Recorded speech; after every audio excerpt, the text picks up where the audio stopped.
Olá, seja muito bem-vindo ao programa Ponto de Vista, o seu programa semanal de entrevistas e, claro, busca do saber, do conhecimento.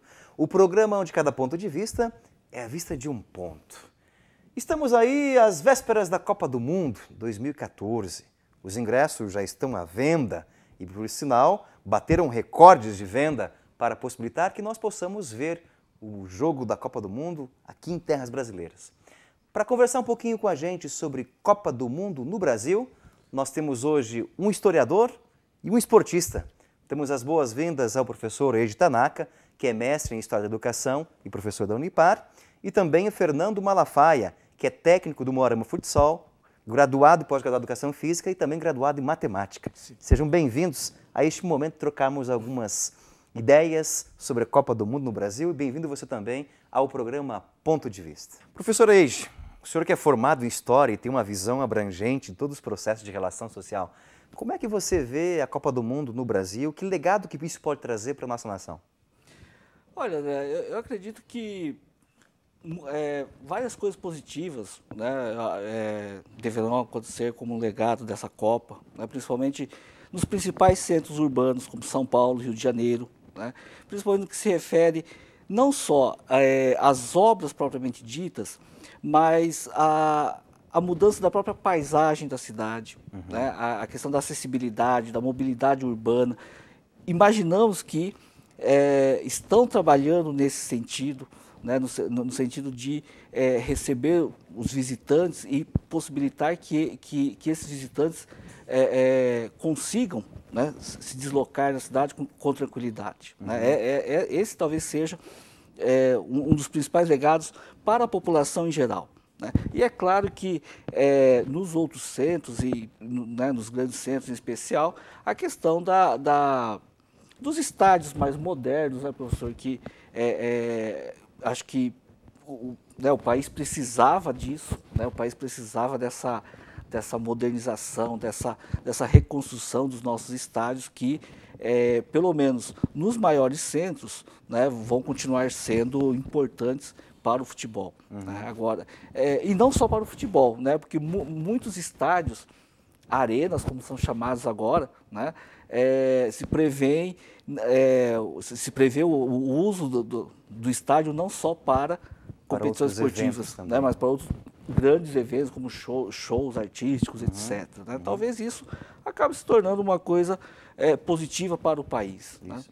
Malafaia, eu me lembro que quando nós tivemos a Copa das Confederações, logo após o término da Copa, que o Brasil foi campeão, num jogo memorável contra a Espanha, um dos comentadores esportivos falava bem assim na TV ao vivo, né? A grande preocupação é agora que se ofereça esse tipo de qualidade de serviço, de eventos, para o futebol brasileiro, que é a questão da continuidade desse movimento de mudança no Brasil.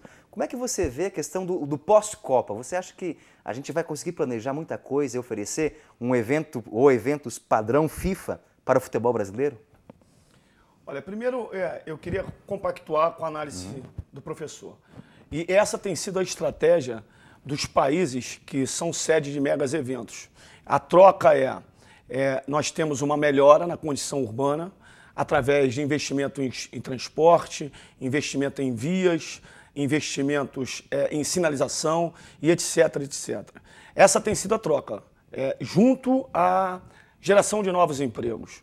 Então, por conta de um grande gasto público que vai haver para se promover esses megas eventos, a troca estratégica tem sido essa dos países. Para que a gente tenha pós-Copa uma continuidade disso, há uma série de reflexões que têm que ser feitas. A primeira delas eu acho que é a obrigação do Tribunal de Contas, é a obrigação do Ministério Público, que a gente, como população, esteja atenta aos gastos, aos orçamentos, porque, na realidade, os orçamentos eles estão orçados e a gente sabe de antemão que daqui a pouco esses orçamentos são triplicados e, muitas das vezes, muito mais do que isso. Isso precisa que o Ministério Público, que o Tribunal de Contas nos represente e que a gente também não fique desatento. E com relação ao legado que fica sobre isso, esse para mim pode ser o legado negativo. As grandes arenas, e que são arenas de patamares europeu, né? Nós somos obrigados, são um catálogo de obrigação, é que isso amanhã não venha a cair em desuso. Um elefante branco. Um elefante branco. Porque, na realidade, nós vamos continuar pagando as contas. Porque para a manutenção daquela obra estratosférica, que era para aquele mega evento, ela não pode cair em desuso. Nós precisamos entender que o planejar é, pós-evento, continuidade.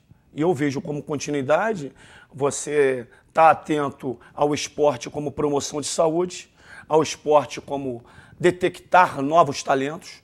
O Brasil é um país de continente, né? E mais do que isso, a cultura a serviço da educação. Nós precisamos planejar isso, uma geração de empregos que vai, porque nós precisamos capacitar gente sobre isso, mas nós não podemos deixar que esse elefante branco fique ali adormecido, que as contas públicas sejam elas que vão ali pagar aquele elefante branco, porque na realidade sai do nosso bolso. Então, eu acho que continua, se nós como população, Tribunal de Contas que representa a gente, o Ministério Público e os governantes tenham atenção sobre isso e que a gente que está passando por um momento histórico, né? Que a gente também continue na rua, não quebrando tudo, mas que a gente continue na rua construindo tudo. Boa, construindo e inclusive, né, isso aí, essa questão do elefante branco, né, isso é uma preocupação que veio principalmente por causa da Copa na África do Sul. Né, que a África do Sul realmente teve um investimento gigantesco para realizar a Copa e o retorno pós-Copa realmente foi decepcionante. Né? Eu vejo no Brasil essa questão, vamos dizer assim, parcial, né? Ou seja, algumas arenas vão se tornar assim extremamente dinâmicas, eu acredito. O Maracanã, né? O Mineirão, talvez a de Salvador, né? A Fonte Nova, né? E outros vão enfrentar esse problema, como já tem enfrentado. Né? O estádio de Brasília, o Mané Garrincha, é uma coisa assim meio complicada lidar com o estádio Mané Garrincha. Um mega estádio, né? Foi reformado e tem dificuldade de Porque, atrair... com todo respeito a futebol, de Distrito Federal, não tem muita expressividade. Exato, né? exato. Então, e isso decorre, né, justamente porque o país é muito grande e quis contemplar várias regiões com essa dinâmica, com esse desenvolvimento mesmo que a Copa trouxe, né, o espírito da Copa está trazendo. E, realmente, alguns estádios, talvez, vão enfrentar um sério problema para cumprir com aquilo que foi proposto depois da Copa. Né, de se tornar uma arena de espetáculos, etc., por causa das dificuldades regionais. Né? Agora, eu imagino que alguns estádios já têm se mostrado bastante viáveis. Né? O Maracanã, eu acho que é um exemplo disso, apesar de toda a discussão sobre concessão, sobre quem vai administrar o Maracanã, é o governo do estado, vai ser iniciativa privada, né? Existe um conflito aí, mas seria o ideal, né, que fosse possível que todos se tornassem assim, arenas que pudessem captar mesmo toda essa energia mesmo para a realização de outros eventos. Né? Malafaia, como é que você vê a perspectiva de alguns estádios que são propriedade privada e está sendo investido bilhões ali para esse processo? Por exemplo, é o caso da minha cidade, Curitiba, que é a Arena da Baixada, do Atlético, né? Propriedade privada. Mas nós temos ali investimento de dinheiro público. Então, discutindo se é dinheiro público ainda ou não lá, né? Mas como é que você vê isso, essa perspectiva? Poxa, temos um estádio particular, de repente o dinheiro vai para ali. Como é que fica a tua análise dessa situação? Como vai ser o caso de Taqueirão também e outros, né? Olha, eu acho que isso aí é o grande problema, que na realidade não fica claro o que está sendo feito, né? Então, é por isso que eu digo que, vou voltar à tecla, nós precisamos ter uma representatividade maior com relação ao Ministério Público e o Tribunal de Contas que coloquem isso para a gente. Porque uma coisa privada é privada. Sim. Se o dinheiro público vai para lá, como é que isso vai retornar? Se vai retornar porque nós vamos ficar com 20 anos tendo um trabalho ali dentro de iniciação esportiva, de promoção de saúde, de detectação de novos valores, talentos, seja de qual modalidade for, porque é um complexo. Dá para a gente fazer um montão de coisa. Se ali também vai ter eventos culturais que vai promover a ação educativa, vai promover a ação coletiva, de nós entendermos o que é uma educação, o que é uma ação cultural, né, teatro, etc, etc.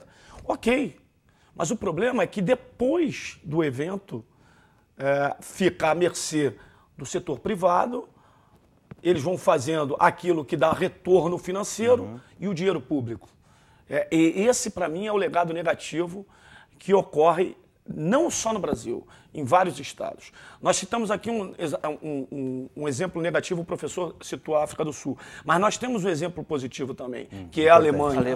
A Alemanha é um exemplo positivo. Sem dúvida. Então, nós precisamos nos espelhar no negativo para tirar o que ocorreu. A gente sabe, historicamente, o professor sabe muito mais do que eu, o que aconteceu com a África, né? Mas a Alemanha é um patamar para a gente fazer a avaliação do que é. E nós, hoje, como um momento de êxtase, né, de população se colocando à frente de algumas questões de maneira certa e de maneira errada. Isso é uma outra análise, uma outra questão.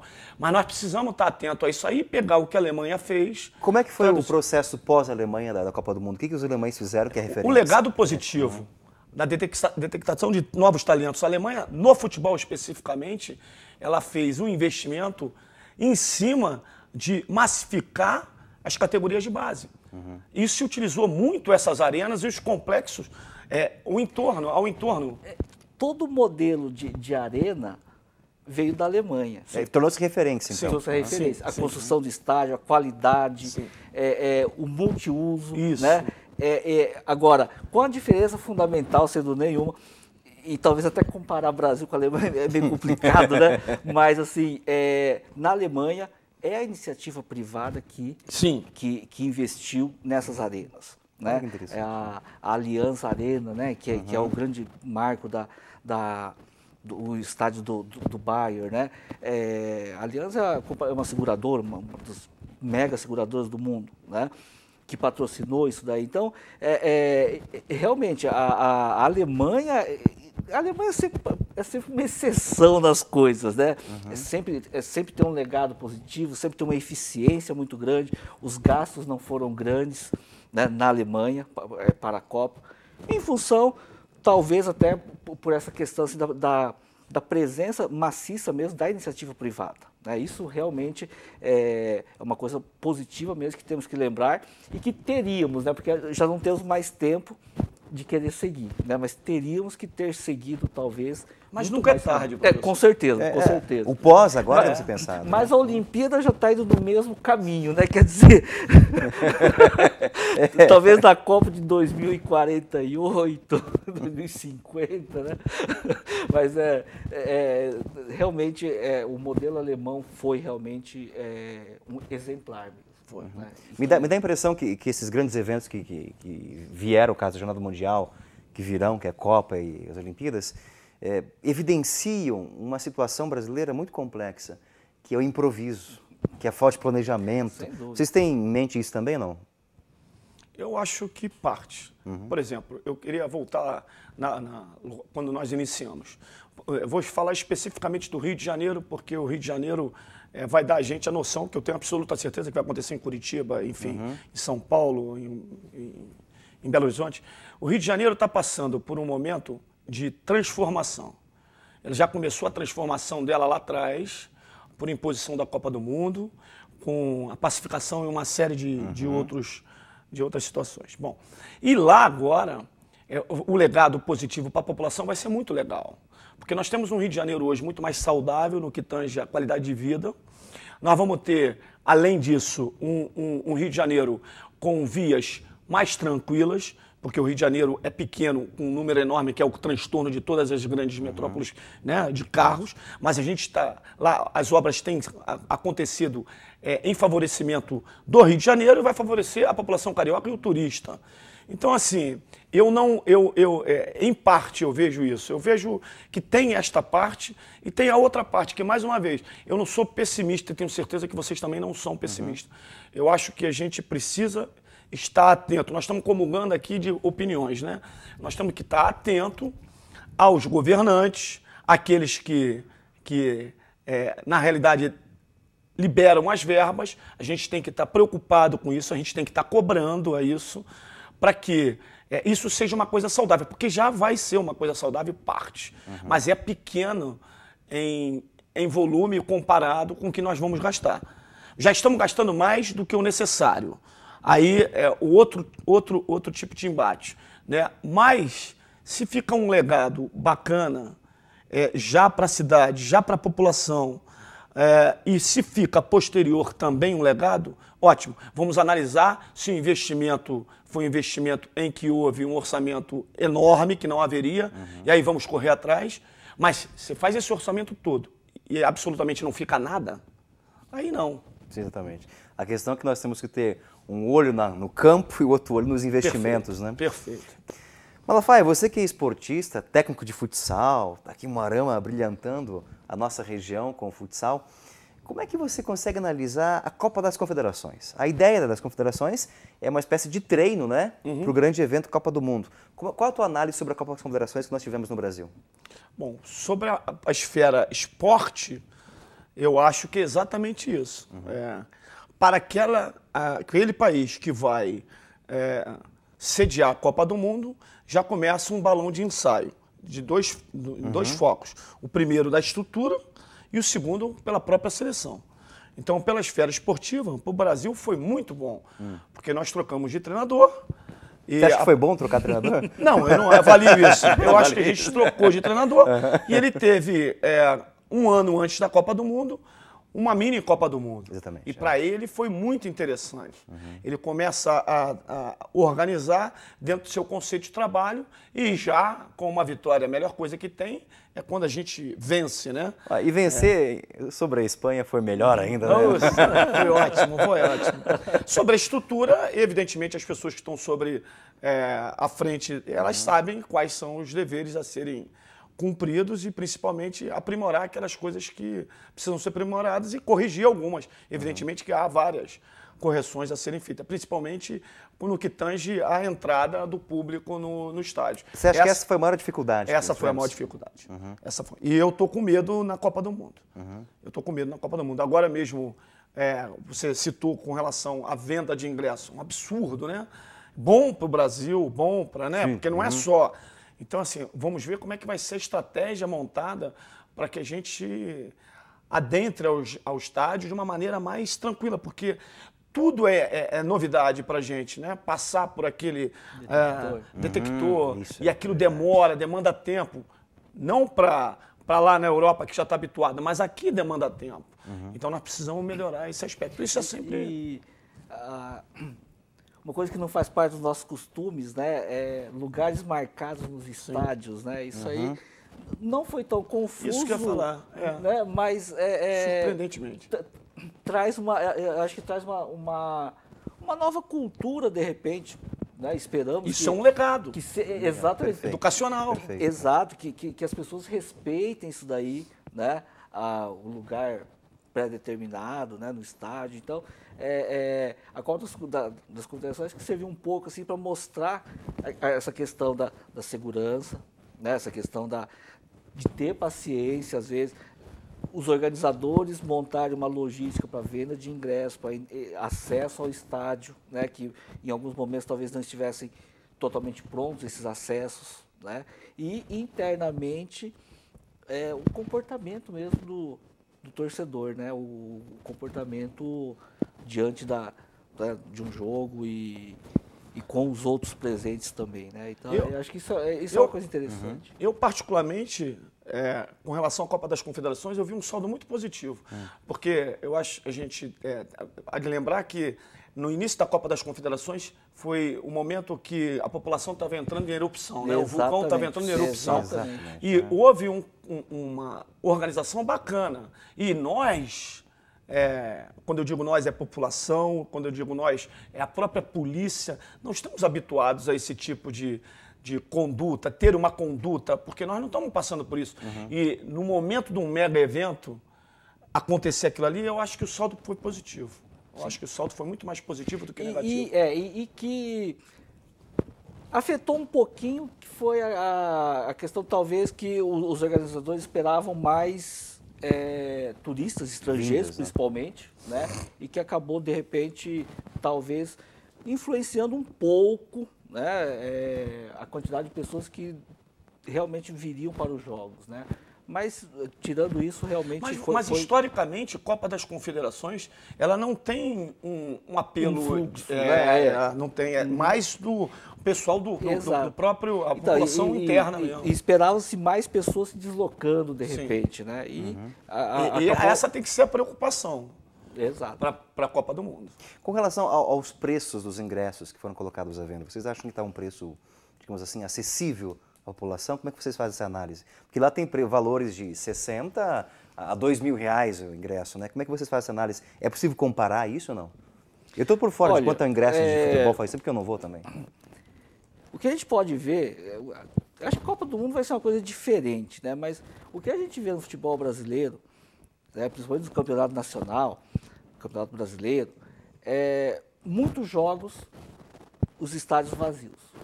E ingressos relativamente caros para o padrão nosso, né? Agora, por outro lado, o pessoal fala São Paulo está assim, está assado, mas o São Paulo fez uma promoção a R$2 o ingresso, colocou 35 mil pessoas no meio de semana. É uma coisa que, e num frio de arrebentar. Que E tá com no o São time Paulo. naquela situação. E com o time que está se capengando, né? Mas, foi uma promoção, e enfim, né? Mas, por outro lado, né, o Flamengo, no meio de semana, colocou 55 mil pessoas no Maracanã, né, com ingresso a preço acessível. Então, o padrão FIFA é um ingresso caro. Sim. Né? É um ingresso caríssimo. Né? Mas quando a gente fala de padrão FIFA, a gente fala de turista. Sim, exato. E, na realidade, nós não estamos. A gente não pode fazer o parâmetro FIFA trazer para o Brasil. Exatamente. Então, quem vai ao jogo, né, em grande parte, não é a população em geral. Né? Eu, particularmente, pago R$500 para ver o Brasil na Copa do Mundo, mas não pago 50 para ver meu time, que é o Fluminense hoje. Claro. Aí é fato. Copa né? do Mundo, gente, fala que nós teremos uma vez. Exato. Nunca vi, só na TV. Exato. Boa comparação, boa comparação. E é o que vai acontecer, eu acho que vai acontecer muito isso. Vai né? Com muitas pessoas, não só brasileiras, mas de outros países que vão vir, né? E as pessoas veem mesmo. Agora, é lógico, se a gente for analisar, né, pela questão da renda média do brasileiro, pelo padrão de vida, a emergente classe C que está aí e tal, são ingressos caros, né? Mas essa é a realidade. Essa é pontual, uma oportunidade. Uma oportunidade. E o foco, né, talvez não seja realmente... Né, a FIFA não está visando, e os organizadores não estão visando, obviamente, socializar a questão dos ingressos. Né? Apesar de ter na legislação, né, da Copa os ingressos a preços especiais, né, para uma série de grupos aí que foram selecionados. Né? Com relação à preparação da Copa do Mundo, uma coisa que me preocupa também, não sei se é a análise de vocês, em Curitiba eu ando muito de táxi e em São Paulo, para alguns eventos que eu fui, também andei de táxi. E conversando com os taxistas, tanto de Curitiba quanto de São Paulo, pouquíssimos têm aquela maquininha de cartão de crédito e nenhum que eu conversei de taxistas falam inglês. Como é que vocês veem a preparação desses profissionais que serão importantíssimos nesse mega evento? Como é que vocês veem que há um desleixo, parece que não há políticas públicas que estão investindo nesse processo? Como é que a gente está se preparando, não apenas com estádios, mas com estrutura para acolher os turistas também? Por isso que, assim, nós não temos tempo hábil mais. Essa foi uma falta de planejamento na questão educacional, porque isso é uma questão educacional. Sim. Língua é questão educacional. Mas, assim, eu vejo que nós vamos ter problema, mas tem uma outra coisa que facilita, que são as sinalizações, vão facilitar isso. Mas eu vejo como preocupação. Porém, nós temos uma forma de receber muito legal. O brasileiro é o diferencial tem isso. É o diferencial. É lógico que vão haver alguns profissionais que vão querer levar vantagem. É a lei do Gerson, mas eu tenho certeza que a maioria absoluta vai receber muito bem e que a gente vai fazer mas fica aí um questionamento. A gente precisava... Então, mas aí a rede hoteleira tem se preparado. Tem se preparado. Bastante. Bastante. A questão, né, questão de táxi, isso aí é um problema sério mesmo. Né? Isso aí, eu acho que a gente teve... Mas não é só no Brasil, Sim, não. exato. Não? Exato. Tá. É bom a gente frisar isso, então. Não é só no Brasil, não. Mas a gente teve um exemplo agora, que eu acho que foi muito legal também, eu achei, pelo menos, né, que o professor está falando, dessa questão da recepção, etc., da solidariedade mesmo, que foi a Jornada Mundial, né? Jornada Mundial da Juventude, né? Eu acho que a cidade do Rio de Janeiro, né, claro que teve muitos problemas, muitos imprevistos, muita chuva, né? Enfim, foi realmente um teste muito interessante para a cidade, né? No sentido de conseguir lidar com toda essa questão de transporte público, aglomerações, hospedagens, né? Enfim, acho que deu para dar uma dimensão para os organizadores dos problemas que uma cidade como o Rio de Janeiro enfrentou e que é comum a São Paulo e outras cidades também. E qualquer cidade do mundo enfrentaria com 3 milhões e meio de turistas. E tem uma coisa que vai ajudar muito nesse ponto que você colocou, André, que é o investimento privado na rede hoteleira, que o professor falou, e nos restaurantes. Porque eles realmente estão preocupados com isso. E a própria rede hoteleira, ela vai ajudar nesse translado do turista. Perfeito. Pode ter certeza disso. Pode ter certeza. Com certeza a rede hoteleira vai ter atrelada a ela um grupo de taxista que é um pouquinho mais capaz do que aquele outro, né? Que se preocupou um pouquinho mais. Os restaurantes também. E isso é um outro legado. Isso é um outro legado positivo. É investimento privado. De certa maneira, é um abrir-se ao mundo, né? Sim. E junto a isso, na realidade é isso, né? Quando você pega um mega evento desse, você está expondo o seu país ao mundo. Vamos lá, vamos mostrar o quê? Né? Agora, junto a isso é o que vem.